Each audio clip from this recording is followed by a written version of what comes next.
안녕하세요. 박하루입니다. 제가 몇 달 전에 유튜브에서 우연히 알게 된 책이 하나 있는데요. 그 책을 소개해 주시는 걸 듣다가 저도 모르게 공감되고 몰입되고 또 감동받게 되더라고요. 그래서 이 책은 박하루 첫날 첫 영상으로 소개해야지 했는데 생각대로 안 돼서 이제서야 소개해드리게 됐습니다.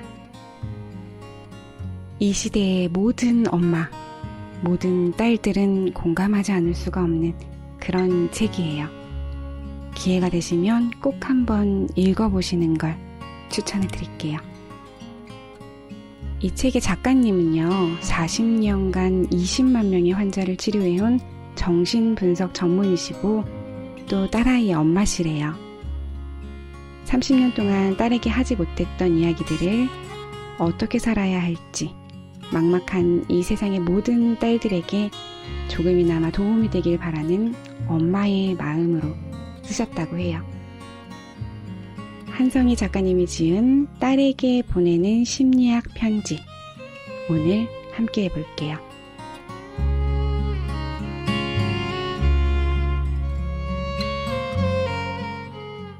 (30년) 동안 미처 하지 못했던 그러나 꼭 해주고 싶은 이야기들. 딸아, 오랜만에 너에게 편지를 쓴다. 잘 지내고 있니? 밥은 잘 먹고 다니고? 미국에서의 신혼생활은 재미있나? 직장생활은 좀 어때? 전화나 메신저로 자주 소식을 주고받으면서도 엄마는 항상 네 안부가 궁금하다. 떨어져 있으면 내 새끼가 밥은 잘 먹고 다니는지, 어디 아픈 데는 없는지부터가 마음이 쓰이는 걸 어쩔 수 없나 봐. 가끔 그런 생각을 해봐. 내가 세상에서 태어나 누군가의 안부를 이처럼 애달프게 그리워한 적이 있던가. 나는 너를 낳기 전까지 일이 주는 성취감에 취해서 사는 그저 앞만 보고 달려가는 사람이었어. 솔직히 못할 게 없다고 생각했지. 하늘이 무서운 줄 모르는 그런 이기적인 사람. 하지만 너를 낳고 마음고생을 하게 되었더랬지. 나 없이는 아무것도 할 수 없는 아가인 너를 돌보기 위해 병원 눈치를 보면서 네가 갑자기 넘어져 다치거나 열이 펄펄 끓어오르는 등 매일 예측 불허의 삶을 살면서 처음으로 세상이 내 뜻대로 되지 않는다는 걸 알게 되었단다. 혼자서는 도저히 감당할 수 없는 힘든 순간들을 겪으며 너 하나 키우는 것조차 제대로 못하는 내가 도대체 무엇을 할 수 있을까 싶어 실망에 빠지기도 했단다. 그러면서 알게 되었어. 인생에서 소중한 것이 무엇인지, 왜 사람들이 행복을 말하는지, 왜 자식을 키워봐야 부모가 성장한다고 하는지 말이야. 만약에 너를 낳지 않았더라면 더 크게 성공했을지는 모르지만 마음은 분명 허했을 거야. 그리고 보면 너라는 존재는 인생이 내게 준 가장 큰 선물일지도 모르겠다. 흔들릴 때마다 너를 생각하며 다시금 삶의 중심을 잡을 수 있었으니까 말이야. 그런 네가 어느 날 결혼 얘기를 꺼내며 결혼하면 미국에서 살 것이라고 했어. 미국에서 직장을 다니다가 결혼할 때쯤이면 한국에 들어와 살겠지 싶었고, 그때가 되면 자주 볼 수 있을 테니까 지금은 보고 싶어도 참자 했었는데 아예 먼 타국에 놀러 앉겠다고 한 거지. 한편으론 뿌듯하고 자랑스러웠다. 자식이 어른이 되어 자기 길을 개척해서 나가는 걸 축복해주지 않을 부모가 어디 있겠니? 하지만 한편으론 서운하고 허전한 것도 사실이더구나. 아니, 처음엔 네가 멀리 떠나가 살 거라는 현실을 받아들이기가 참 힘들었단다. 그러다가 어느 순간 그런 생각을 하게 되었어. 나한테 많은 걸 선물해준 너에게, 멀리 떨어져 살아야 할 너에게 엄마로서 무엇인가 주고 싶다는 생각이. 이제껏 나는 너에게 엄마였고 나에게 너는 하나밖에 없는 딸이었잖아. 우리가 쌓아온 30년의 세월을 돌이켜보니 참 많은 일들이 있었어. 그런데 어쩌면 너무 가까이 있었기에, 그리고 앞으로도 늘 가까이 함께 있을 거라는 생각에 미처 해주지 못한 많은 말들이 있다는 걸 깨달았단다. 나는 지난 40년 동안 정신과 의사로 일하면서 참 많은 사람들을 만났단다. 대충 헤아려 보니 지금까지 만난 환자만 20만 명 가까이 되더구나. 그들은 나름대로의 고통과 서름을 안고 나를 찾아왔지. 그 중에서도 나는 너와 비슷한 또래의 청춘들을 만날 때 가장 가슴이 아팠단다. 혹시나 너도 나한테 말 못하고 있는 게 있지 않을까 자꾸만 대입해서 바라보게 되었던 거지. 얼마 전에는 30살의 여자가 찾아와 아무 말도 하지 않다가 갑자기 눈물을 터뜨리더니 엉엉 소리내어 울기 시작했어. 그렇게 한참 울던 그녀는 조금 진정이 되자 천천히 입을 열었지. 언제 잘릴지도 모르는 불안한 계약직일을 하고 있는데 며칠 전엔 예정된 결혼까지 없던 일이 되었다며 그동안 너무 힘들었다고 했어. 그리고 덧붙였지. 이제 좀 시원하네요. 울고 싶었는데 저보다 더 걱정하실 부모님 때문에 마음껏 울지도 못했거든요. 그 얘기를 듣는데 내 마음이 어찌나 아프던지.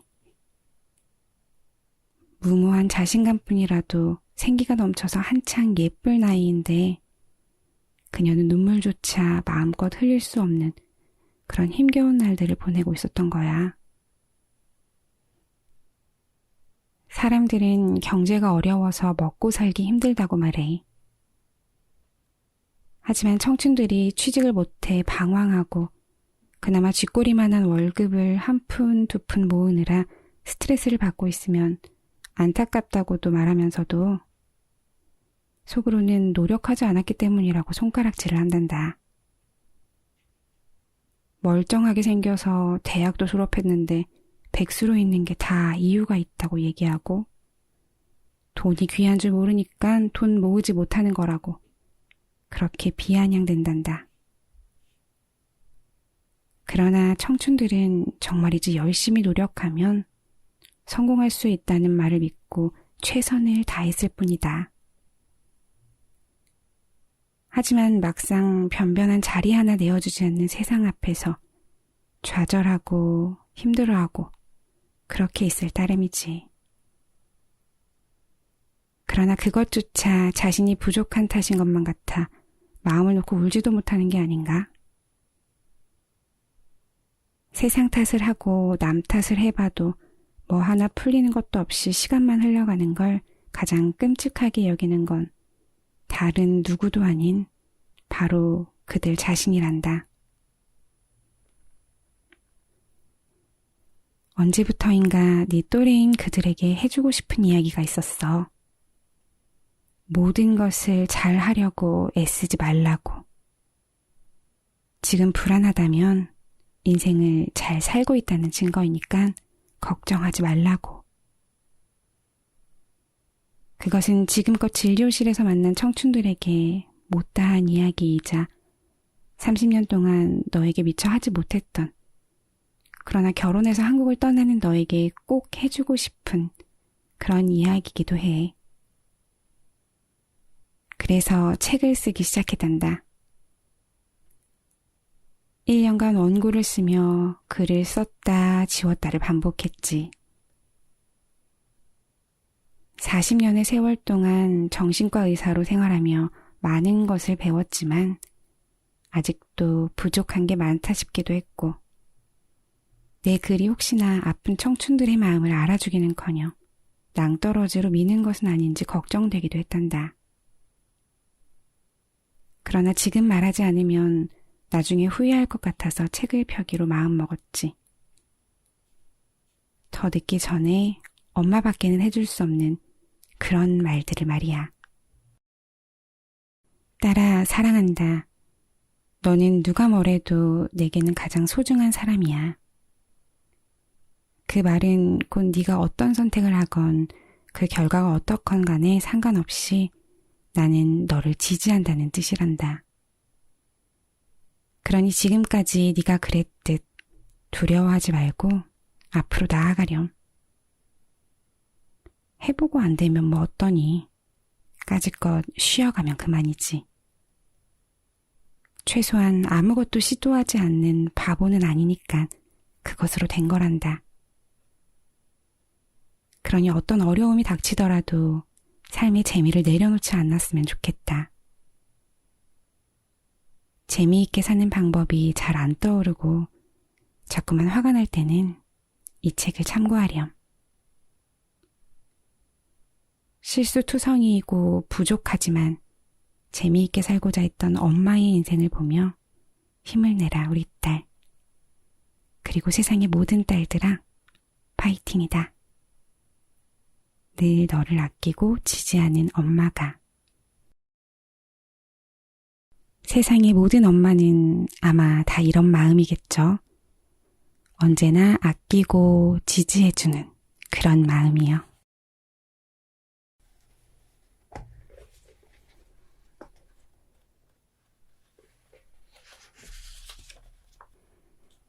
진정한 개인주의자로 살아간다는 것은 사람은 누구나 어느 정도 이기적이다. 그러나 나르시시스트들처럼 끝까지 자기만을 생각하고 타인에 미치는 영향은 고려하지 않은 채 자기 이익과 욕망에만 매몰되어 행동하진 않는다. 자기 자신이 소중한 만큼 남도 소중하다는 걸 알기 때문이다. 그래서 자율적 개체로서의 나를 중요하게 여기는 만큼 타인을 존중한다. 스스로를 개인주의자라고 칭하는 문유석 판사의 개인주의자의 선언 도입부에는 다음의 구절이 실려 있다. 나는 그저 이런 생각으로 산다. 가능한 한 남에게 폐나 끼치지 말자.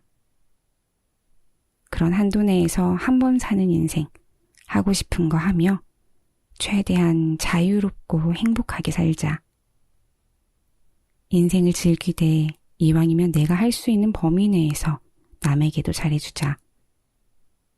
남에게 피해를 주지 않는 한도 내에서 살아있는 동안 최대한 다양하고 소소한 즐거움을 느껴보다가 아무것도 남기지 않은 채 조용히 가고 싶은 것이 최대의 야심이다. 어쩌면 모두가 바라는 바이기도 하다.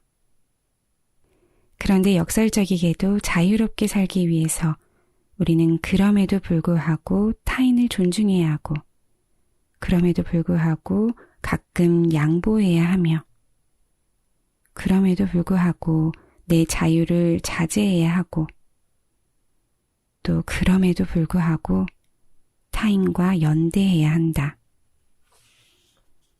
그것이야말로 타인과 더불어 살아가야만 하는 세상에서 내 자유를 보장받는 가장 확실한 방법이기 때문이다.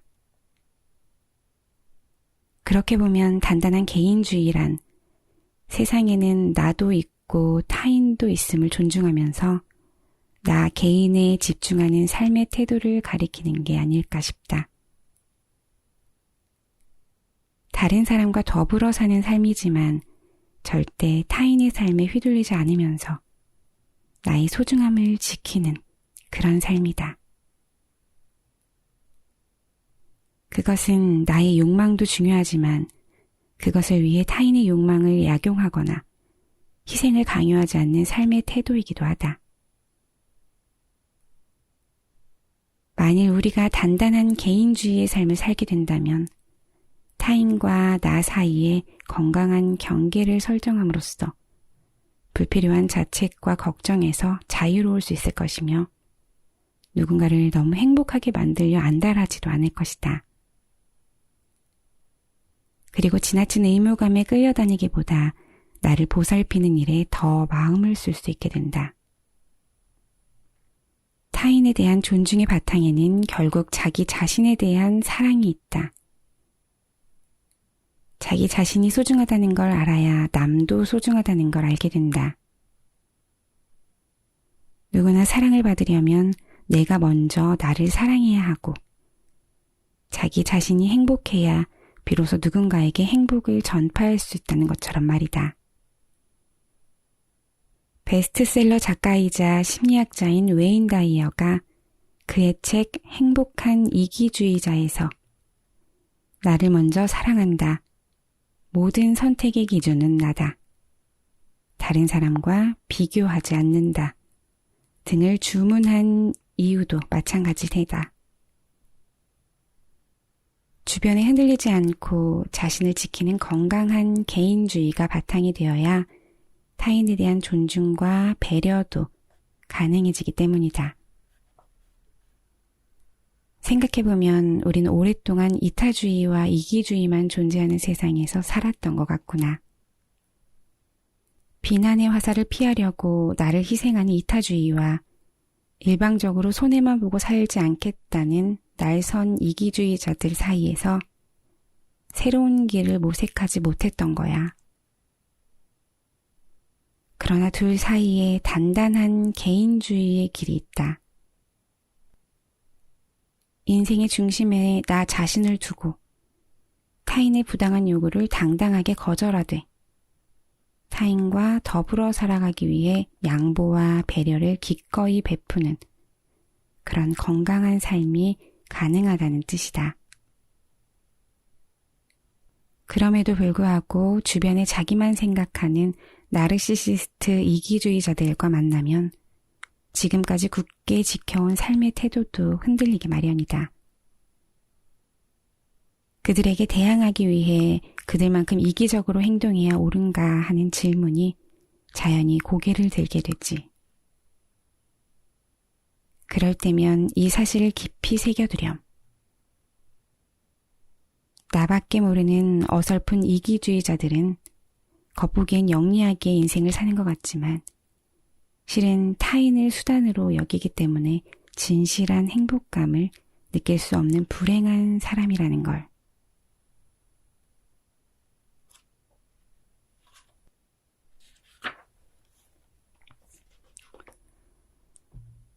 몰입의 즐거움을 익히면 그것이 너를 춤추게 할 것이다. 일이 너무 힘들고 스트레스가 심해서 일을 계속할지 말지 고민하는 후배에게 선배들이 간혹 그런다.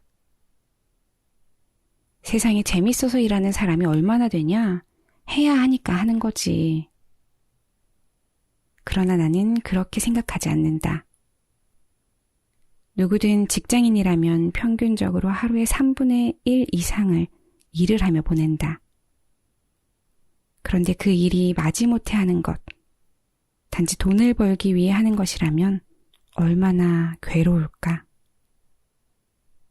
과중한 업무에 시달리는 이들은 일만큼 괴로운 게 없다고 하지만 사람들이 정말 견디지 못하는 것은 무료함과 무의미함이다. 그래서 러시아의 대문호 도스토옙스키는 한 인간을 완전히 뭉개버리고 파괴하고 싶다면 무시무시한 살인자라도 벌벌 떨만한 가장 끔찍한 형벌을 내려라. 전혀 무익하고 의미 없는 일을 하게 만드는 것이다. 라고 이야기했다. 무슨 일이든 그것을 좀 더 생동감 있게 하려는 것. 그것이 목표가 되어야 한다. 왜냐하면 생동감은 그 자체로 엄청난 삶의 의미이자 활력소가 되기 때문이다. 어떤 일에 푹 빠졌던 경험을 떠올려 보렴. 그때는 주변의 소음도 들리지 않고 1시간이 꼭 10분처럼 흘러간다. 번지점프대 위에 서서 뛰어내리기 직전 오로지 뛰는 행위 자체에만 몰두하듯 모든 감정과 목표와 사고가 하나로 어우러지는 것. 이를 몰입의 상태라고 한다. 비록 몰입 상태에서는 행복조차 느낄 겨를이 없다지만 지나고 나면 무엇과도 비교할 수 없는 성취감과 보람이 찾아온다. 단조로운 일상에 강렬한 체험을 선물하며 몸은 피곤할지언정 살아있다는 그런 느낌이 든다. 그런데 몰입은 과제와 실력 사이에 조화가 이루어질 때 찾아온다. 실력에 비해 과제가 아주 쉽거나 혹은 너무 어려우면 몰입하기 어렵다는 뜻이다. 텔레비전을 볼 때 별 생각 없이 앉아있는 것은 과제가 너무 쉬워서다. 반대로 초등학생에게 대학 교재에 나온 수학 문제를 풀라고 하면 당연히 포기하고 만다. 가장 심도 있는 몰입은 도전을 자극하는 과제에 강력한 동기가 결합됐을 때 이루어진다. 한동안 크게 유행했던 오디션 프로그램을 보면 몰입의 가치가 극명하게 드러난다. 촌스럽고 발성도 안 좋고 춤도 못 추던 참가자가 몇 개월 사이에 상상도 못할 만큼 성장한다. 좀 더 높은 음을 내기 위해 발성 연습을 하고 자신 있는 춤을 선보이기 위해 발이 붙도록 연습하는 등 매주 더 어려운 과제에 도전한 덕분이다. 더 놀라운 점은 그러한 몰입의 경험을 통해 참가자들의 삶이 바뀐다는 것이다. 그런 의미에서 보자면 몰입은 우리를 배움으로 이끌고 성장하게 만드는 가장 확실한 동력이라고 볼 수 있다. 기억에 남는 제자 중 하나인 형도 씨도 그랬다. 동료 전공의보다 1시간 먼저 출근해서 환자를 살피고 또 누가 시키지도 않았는데 공부 모임을 만들어 전공서 초독회를 이끌었다. 그렇게 즐겁게 일에 몰두했던 그는 지금 대성공을 거둔 의사가 되었다. 자기 병원을 차린 후에도 환자 입장에서 필요한 게 뭘까를 탐색하고 연구하며 그로부터 새로운 치료 방식을 만들어 실천에 옮기고 있다. 누가 시켜서 하는 수동적인 일이 아니라 스스로 도전하고 싶은 목표를 세우고 실천했기에 그는 즐겁게 일에 몰입하고 성공할 수 있었다. 나는 밋밋해 보이지만 반복되는 과정에서 오는 논리적 즐거움이 쌓여 천직을 이룬다고 생각한다. 인간에게는 놀이에 대한 본능이 있다. 놀이는 우리를 행복하게 하고 창의적으로 만들어준다. 아이들의 놀이 세계에는 재미와 즐거움이 빠지지 않는다. 또한 그 안에는 호기심과 자발성이 있으며 창의적이다. 그래서 아이들은 지칠 줄 모르고 놀이를 반복한다. 어른들의 일에도 놀이적 요소가 반영된다면 더 이상 일이 억지로 해야 할 무엇이 아닐 수 있다. 비록 의무로 시작했다고 해도 성취감과 희열을 경험하면 그것이 긍정적 피드백이 되어 일에 자발적으로 몰입하게 된다. 그리고 몰입은 일의 생동감을 불어넣는다. 나 또한 그동안 일을 하면서 힘든 적이 많았다. 그래도 끝내 그만두지 않고 여기까지 온 것은 몰입이 주는 생동감이 즐거운 보상임을 알게 되었기 때문이구나. 그러므로 딸아, 나는 네가 일을 하면서 무엇보다 몰입의 즐거움을 익혔으면 좋겠다. 그래서 신나게 춤추며 일했으면 좋겠어. 영국의 극작가 겸 소설가인 버나드 쇼도 이렇게 말했다는구나. 세상에서 가장 어리석은 사람은 자신의 직업을 의무로 생각하고 억지로 하는 자다. 나는 네가 그 어리석은 사람이 되지 않을 거라고 믿는다.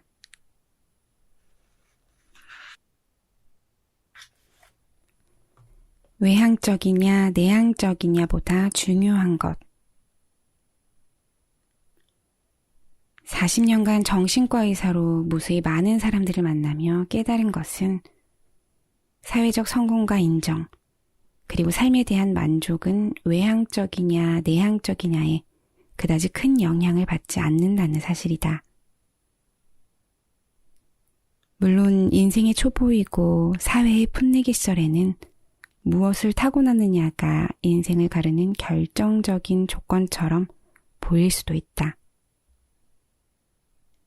게다가 젊은 나이에는 자기 힘으로 이룬 게 적어 더 불안하고 소심해지기 쉽다. 그러나 훗날 돌아보면 각자 가진 기질을 바탕으로 어떻게 노력했느냐에 따라 인생의 모습이 결정될 뿐이다. 내향적인 성격이든 외향적인 성격이든 자신이 서 있는 위치에서 최선을 다하지 않으면 어느 누구도 성공할 수 없다. 그러니 더 이상 내성적인 성격 때문에 스트레스 받고 위축되지 말았으면 좋겠다. 그저 지금 그 자리에서 묵묵히 할 일을 해 나가다 보면 언젠가 나서지 않아도 드러나는 그런 존재가 되어 있을 테니까. 왜 있잖아요. 교실에서 있어도 없어도 티 안 나는 조용한 친구. 저도 고등학교 때까지는 조용하고 부끄럼 많고 내성적인 그런 성격이었거든요. 그런데 살면서 활발한 친구들에 비해 손해를 많이 본다는 생각이 들더라고요. 그래서 고등학교를 졸업한 후에는 성격을 너무 바꾸고 싶어서 정말 많은 노력을 했던 것 같아요. 일부러 무대에도 서보고 또 술자리에서 분위기도 띄워보고 그랬거든요. 진짜 처음에는 너무 떨리고 힘들었었는데 어느샌가 제가 활발한 그런 사람이 되어 있더라고요.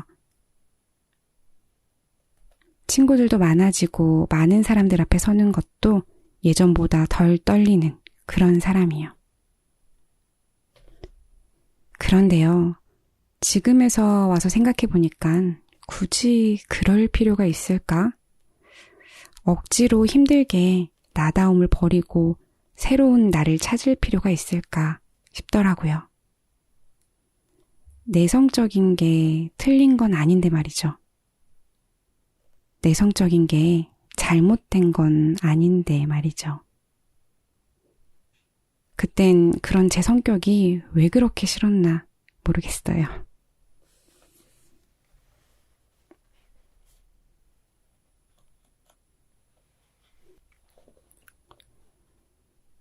결혼 생활에 임하는 가장 현명한 태도. 따라 살아보니 재미있는 게 나이에 따라 같은 사람도 달리 보인다는 거다. 20대 때 좋아했던 남편의 모습이 40대 들어서는 오히려 유치해 보이고 20대 때는 눈에 들어오지도 않던 수더분한 점이 40대에 오히려 매력적으로 보이기도 한다.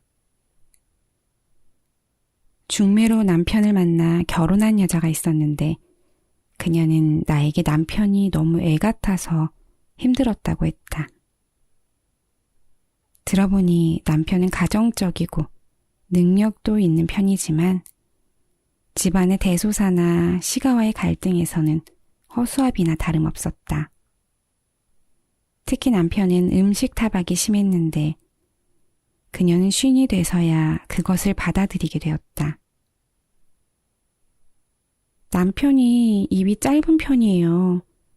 시어머니께서 혼자 이남 이녀를 키우셨는데 저희 남편은 사랑을 잘 못 받고 자랐어요. 그이가 유일하게 투정 부린 곳이 밥상이었던 것 같아요. 그 버릇이 여지껏 남아있는 셈이죠. 남편의 가정 환경을 이해하면서 그럴 수밖에 없었구나 하고 수용하니 유치해 보였던 남편의 행동도 더 이상 밉지가 않더라는 것이다. 반면 30대 초반인 서진 씨는 이혼을 결심했다. 밖에서 노는 걸 좋아하는 남편과의 불화 때문이다. 활발하게 사회생활을 하던 서진 씨는 남편의 요구에 다니던 직장을 그만두고 살림과 육아에 전념했다. 그런데 정작 남편은 사람들과 어울리길 너무 좋아하는 성격이어서 잦은 모임에 술자리에 집에 일찍 들어오는 날이 손에 꼽을 정도였다. 서진 씨는 그런 남편에게 점점 지쳐갔다. 저만 노력하는 것 같아요. 남편은 말로만 잘하겠다고 하고 일주일에 3일은 새벽에 들어와요. 그이와 사는 3년 내내 너무 외로웠어요. 결혼을 하고도 이렇게 외로울 바엔 차라리 이혼을 하는 게 맞죠. 이젠 남편에게 어떤 기대도 안 해요. 성격 차이로 이혼한 부부들을 보면 이해가 안 됐는데 제가 딱 그 짝이네요. 나는 가정법원 가사조정위원으로 활동하면서 이혼을 결심한 부부들과 자주 마주했다. 부부마다 표면적으로 드러나는 이혼 사유는 달라도 결국 그들이 갈라서는 이유는 그럼에도 이 사람과 함께 노력해서 여생을 보내야겠다는 믿음이 흔들리기 때문이다. 서진 씨의 경우 남편이 너무한다는 생각이 들긴 했지만 그녀 역시 놓치고 있는 사실이 있었다. 결혼을 해도 외롭기는 마찬가지라는 사실이다. 흔히들 결혼을 하면 둘이 되는 거니까 외로울 일이 없을 거라고 생각한다. 그래서 막상 부부싸움을 해서 말을 안 하거나 서로 바빠서 대화다운 대화를 나눈 지 꽤 오래되어 문득 외로움을 느끼게 되면 그것을 잘 견디지 못한다. 싱글도 아닌데 외롭다는 사실을 받아들이기가 쉽지 않은 것이다. 어떤 사람들은 배우자를 원망하기도 하는데 결혼 후에도 내가 나인 게 변하지 않는 것처럼 결혼을 했다고 해서 외로움이 사라지는 것은 아니다. 어쩌면 사랑하는 남편과 함께 하는데도 피할 수 없는 외로움이라 더 아플 수도 있다. 이때의 외로움은 젊을 때 즐기는 몽상적 고독이 아니다. 죽음을 눈앞에 둔 90세 할머니의 존재론적 고독과도 같다. 그럼에도 우리는 결혼 후 찾아오는 외로움을 인정해야 한다. 사람으로 태어난 순간 떠안는 외로움을 삶의 한 꼭지로 남겨둘 줄 알아야 타인을 힘들게 하지 않기 때문이다. 영화 돈 많은 친구들에는 4명의 친구들이 등장한다. 유일하게 싱글인 올리비아는 미혼인데다 청소부 일을 하는데 좋은 직업에 훌륭한 남편을 둔 3명의 친구들에게 자격지심을 느낀다. 그런데 한 친구가 그녀에게 우리도 결혼을 했다고 해서 정리된 건 아무것도 없어 라고 말한다. 그렇다. 결혼의 시제는 항상 현재 진행형이다. 결혼 생활을 유지하는 당사자조차 속단할 수 없는 게 결혼이란 말이다. 따라서 화려한 결혼식을 올렸다고 해서 끝까지 행복할 거라는 확신도, 또 시작이 초라했다고 해서 지난한 결혼 생활을 될 거라는 생각도 하지 말자.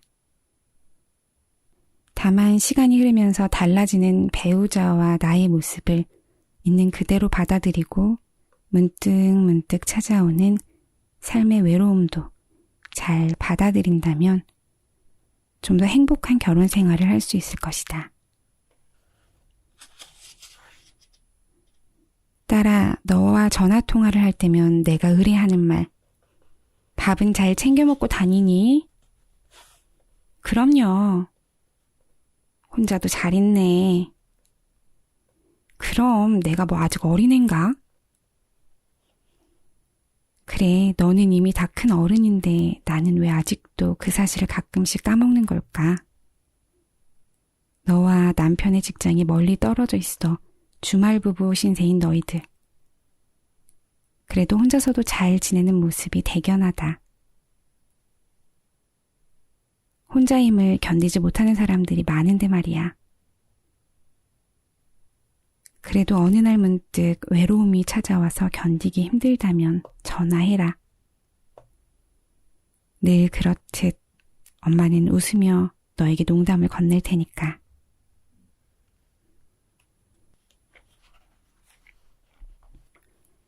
자존감은 중요하지만 자존감에 너무 목매지도 말 것. 따라 자존감이 무엇이라고 생각하니? 간단히 말해 자존감은 나는 사랑받을 만한 가치가 있는 소중한 존재이며 살면서 부딪히는 문제들에 적절히 대처할 수 있는 능력이 있는 사람이라는 믿음이다. 그러고 보면 자존감이란 마음의 기초 체력 같은 것이다. 야구나 축구같이 한 시즌이 몇 달에 걸쳐 진행되는 종목에서 결국 우승하는 팀은 기초가 탄탄한 팀이듯 인생이라는 긴 여정에서 크고 작은 우환을 겪지만 끝내 그 길을 걸어가게 해주는 힘이 바로 자존감이다. 물론 자존감이 튼튼한 사람도 불운을 비켜가지는 못한다. 그러나 쉽게 무너지지도 않는다. 요즘은 누구나 자존감의 중요성을 알고 있다. 그래서 남의 말 한마디에 쉽게 상처받고 흔들릴 때, 타인의 시선을 지나치게 의식할 때, 작은 실패에도 크게 좌절할 때, 나는 자존감이 낮은 사람인 것 같아 하고 원인을 분석한다. 어떤 이들은 자존감을 일종의 스펙처럼 배우고 갖추고 높여나가야 할 대상으로 여기기도 하지. 그런데 자존감이 튼튼한 사람도 시련을 당하면 울고 가시돋친 말에 아파하며 스스로 뭔가 부족한 존재라는 느낌에 흔들리기도 한다.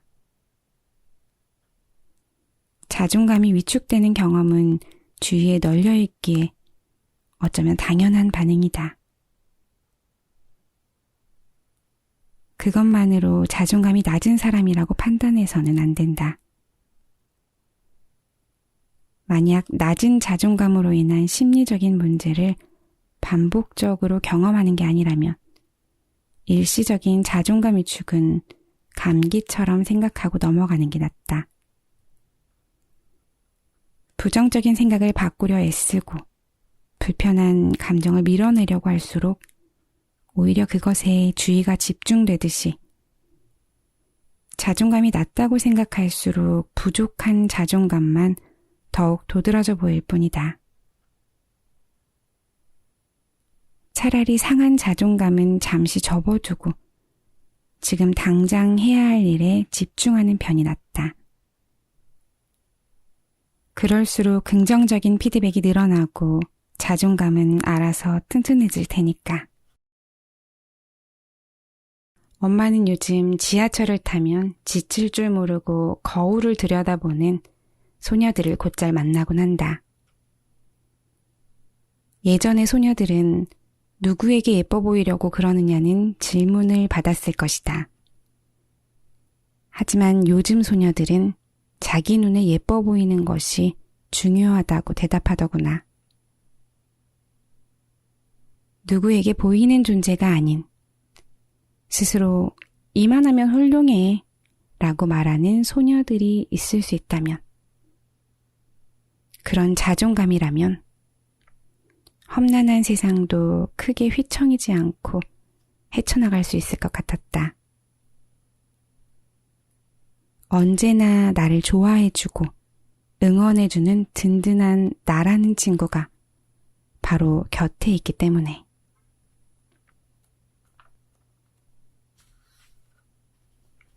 불안으로부터 자유로운 사람이 있을까?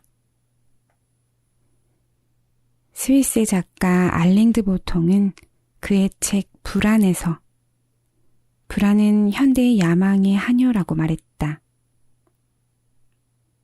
전통사회에는 물질적으로 빈곤하고 태어나면서부터 신분이 정해져 있는 불평등 사회였지만 비교로 인한 고통은 지금보다 적었다.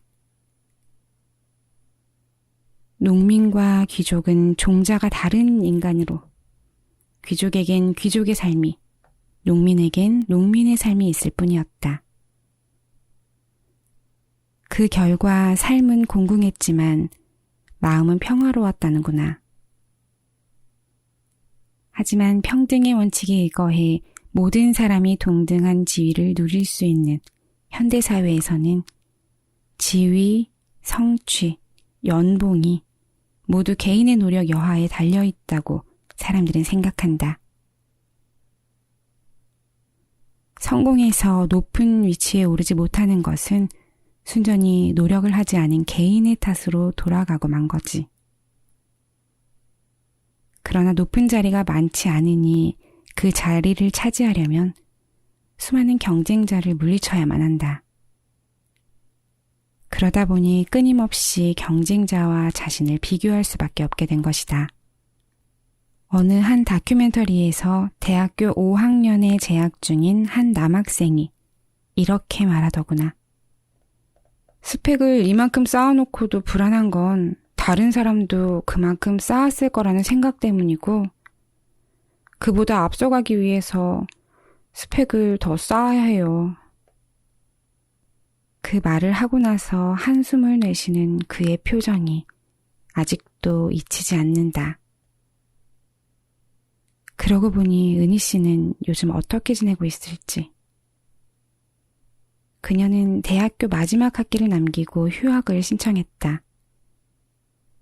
그리고는 PC방에서 아르바이트를 하는 중이었는데 우연히 페이스북에서 오랫동안 만나지 않은 친구의 소식을 알게 되었다. 그런데 자기보다 못 살 거라고 생각한 친구가 현재 스페인에서 유학 중이고 그곳에서 행복한 나날을 보내고 있었다. 전혀 캄캄한 곳에서 최저시급을 받으며 하루를 보냈는데 그 친구는 청춘을 만끽하고 있는 것처럼 보였어요.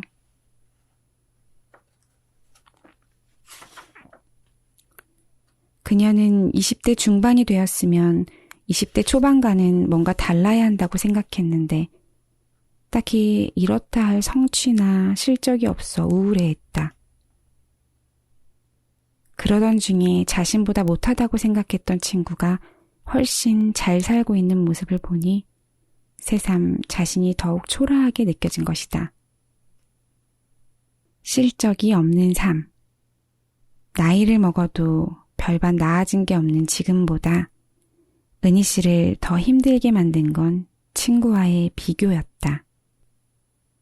남들보다 앞서 나가지는 못할 망정 뒤처지지는 말아야지 하는데 나는 여기서 뭐 하고 있는 거지? 은희 씨는 갑자기 엄습해오는 불안을 견딜 수가 없었다. 불안은 버거운 존재다. 불안을 느끼는 순간 근육은 긴장하고 심장은 빨리 뛰고 머리는 어지럽다. 그래서 누구나 불안한 상태에서 벗어나고 싶어 한다. 그러나 열심히 노력해서 원하는 걸 모두 얻고 나면 불안이 사라질까? 안타깝게도 인간은 불안을 안고 살아갈 수밖에 없는 그런 존재다. 살아있는 동안 마음 한구석엔 언제나 불안이 자리하고 있는 것이다. 불안은 성장하고 싶다는 마음의 신호래요. 다른 사람과 비교하기보다는 나의 과거와 비교했을 때 더 나아졌다면 진정으로 성장한 게 아닐까요? 누구나 불안을 느껴요. 우리가 불안을 느낀다는 건 충분히 잘 살고 있다는 걸 거예요.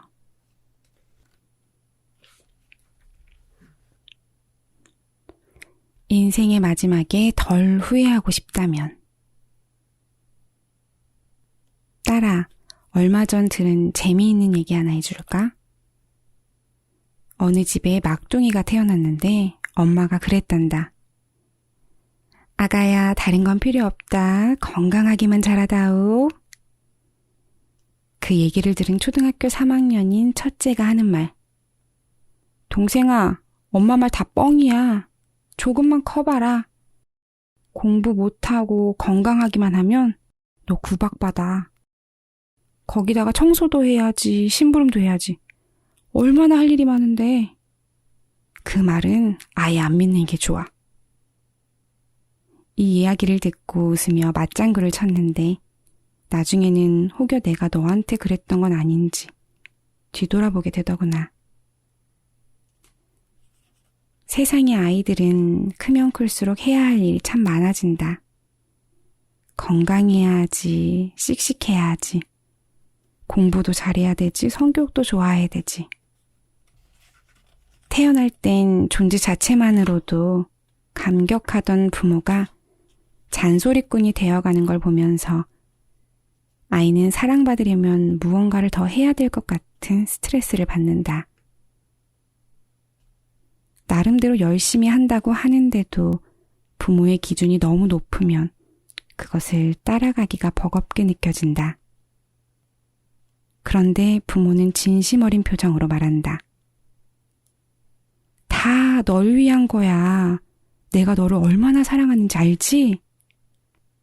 그 정도가 심하면 아이들은 부모의 기대를 저버리면 혹시나 사랑을 잃을까봐 자신이 하고 싶은 것보다 부모가 원하는 일을 잘하기 위해 더 애를 쓴다.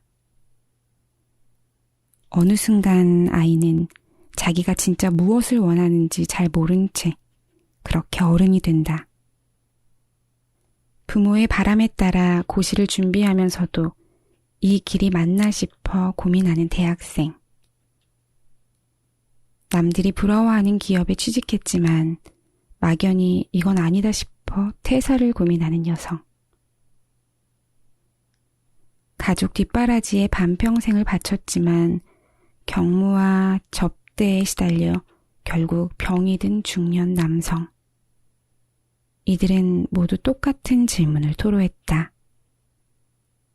이게 정말 제가 바라던 인생인지 잘 모르겠어요.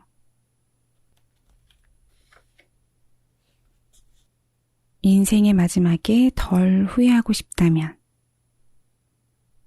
모파상이 쓴 소설 목걸이의 주인공 마틸드는 가난한 집에서 태어났지만 수려한 외모를 지닌 여성이다. 그녀는 하급 공무원과 결혼한 탓에 여전히 가난한 굴레에 벗어나지 못했고 그런 자신의 처지가 늘 불만스러웠다. 그러던 어느 날 남편이 장관 부부가 주최하는 무도회 초대장을 가져왔다. 마틸드는 상류층 사람들과 화려한 연애를 즐길 수 있다는 생각에 신이 났지만 입고 갈 옷과 액세서리가 마땅치 않아 고민했다. 결국 부자 친구인 잔느에게 값비싼 다이아몬드 목걸이를 빌려 파티에 갔고 사람들의 시선을 한몸에 받으며 황홀한 시간을 보냈다. 그런데 마틸드는 돌아오는 길에 그만 목걸이를 잃어버리고 말았다. 그러나 그녀는 차마 친구에게 사실을 털어놓지 못했고 결국은 빚을 내어 똑같은 목걸이를 사서 돌려주었다.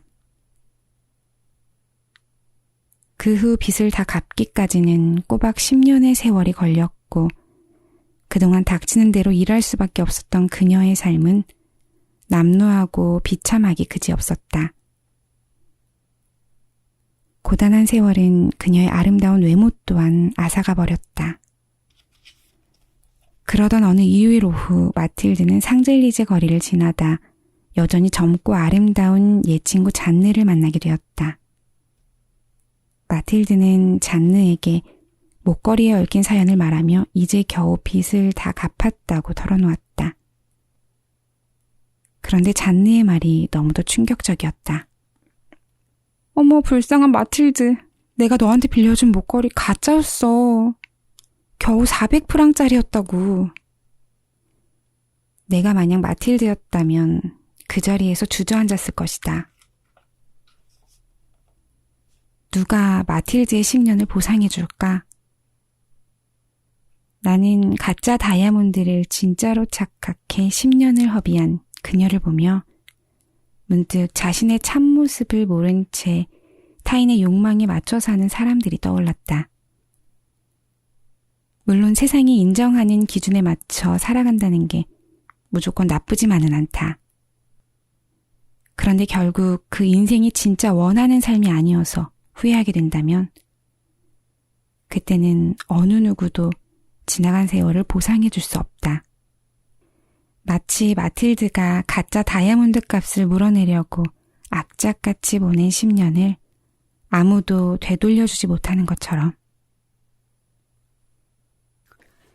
한 번은 가수 장기하 씨가 어느 방송에 나와 이런 말을 했다.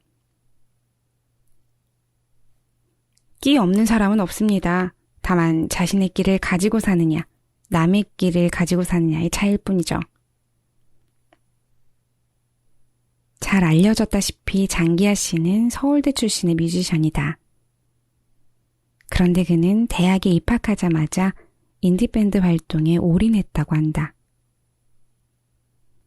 연봉도 높고 안정된 직장을 잡을 수도 있었을 텐데 더군다나 고작 20살이 불과한데 그가 만사 제쳐두고 음악에 모든 걸 걸었던 이유는 뭘까?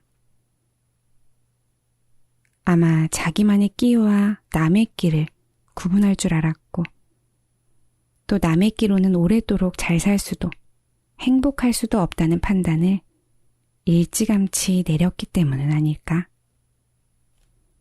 인생의 끝에 가서 덜 후회하려면 진짜 나는 어떤 모습이고 무엇을 원하는지 탐구해 봐야 한다.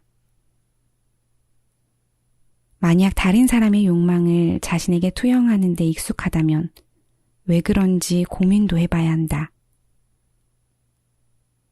간혹 이 이야기에 그렇게 멋대로 살다가 인생 망하면 어떡해요?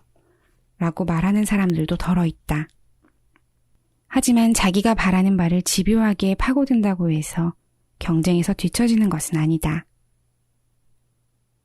오히려 자기가 누군지를 잘 알고 무엇을 원하는지가 분명할수록 삶에 대한 전체적인 만족도는 올라간다. 그래서 누구보다 자기 신념을 철저히 따랐었던 스티브 잡스가 대학을 갓 졸업하는 학생들에게 이렇게 말했는지도 모른다. 다른 사람의 삶을 사느라고 시간을 허비하지 마십시오. 다른 사람들이 생각한 결과에 맞춰 사는 함정에 빠지지 마십시오. 다른 사람의 견해가 여러분 자신의 목소리를 가리는 그런 소음이 되게 하지 마십시오. 그리고 가장 중요한 건 당신의 마음과 직관을 따라가는 그런 용기를 가지라는 것입니다. 옛날 어른들 말씀 중에 눈 감으면 코 베어가는 세상이라는 표현이 있었다. 정신 똑바로 차려서 내 것을 지키라는 뜻이었다. 그런데 이제는 눈을 뜨고 있어도 코를 베어가는 세상이 되었다. 자칫하면 세상이 바라는 바를 자기가 원하는 것으로 착각하기 심상이다. 그럴수록 나에 대한 고민을 놓지 말아야 한다. 무엇보다 내 마음, 내 생각, 내 목소리에 관심을 기울여야 한다. 아무리 바람이 불어도 흔들리지 않고 자기 길을 가는 사람들.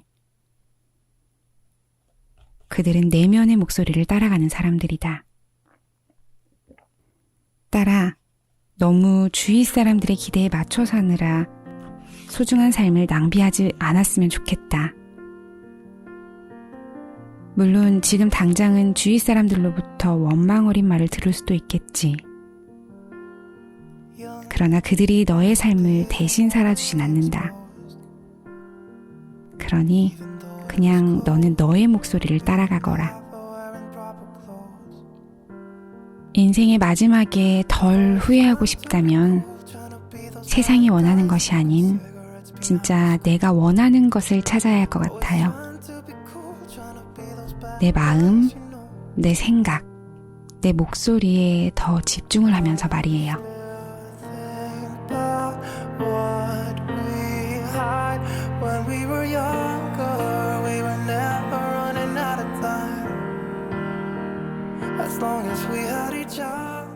너무 서두르려고 하지 말고 천천히 뜨겁게 살아요, 우리.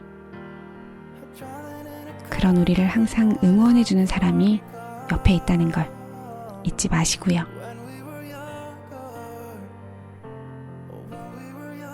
실수투성이고 부족하지만 그런 나 자신을 믿고 힘내요. 그럼 다음 주 수요일에 다시 만날게요. 잘 자요. 안녕. Hey, I thought I was Romeo, I was looking for my Juliet. And as soon as I left, I told my friends. Those days made me who I am. When we were younger, we were never running out of time. As long as we had each other, everything was black and white. Driving in a car, never knowing how far we'd come. When we were younger, oh, when we were younger.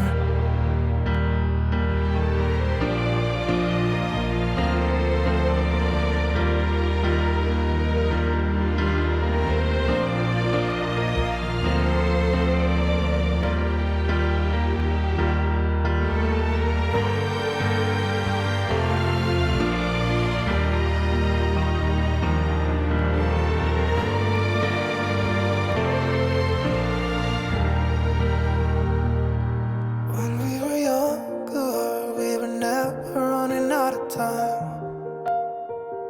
As long as we had each other, oh, everything was black and white.